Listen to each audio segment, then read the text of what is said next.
pour parler des moteurs, le moteur COP, qui est un moteur monocylindre, refroidissement par air pour les grandes lignes. Ouais. Et on a un moteur Kubota ici qui a 3 cylindres refroidi par eau. C'est leur grande différence. Malgré tout ça, ils ont une puissance qui est quasi similaire. Ils sont autour des 11 chevaux. Donc là, on est sur un refroidissement par air. Ici, on est sur un refroidisseur à eau. On a un refroidissement intégré, donc c'est le volant moteur qui va générer un courant d'air qui va ventiler à travers les ailettes et refroidir le moteur comme on pouvait retrouver à l'époque sur nos mobylettes. Oui. Sébastien. Ça date.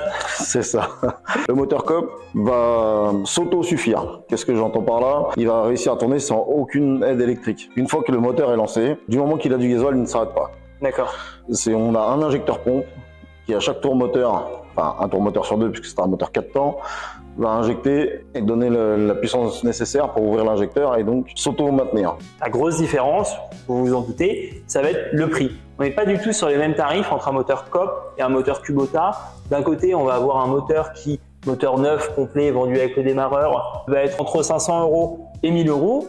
De l'autre côté, sur un moteur Kubota D722, on va plutôt être aux alentours de 4000 € pour un moteur complet. Ce qui est important également, ça va être le prix des pièces. C'est-à-dire que chaque pièce détachée ne va forcément pas avoir le même prix entre un moteur Kubota et un moteur COP. À l'inverse, tout ce qui va être fonctionnement du moteur, et ben là, on aura un moteur qui sera beaucoup plus simple et beaucoup plus simple d'entretien également.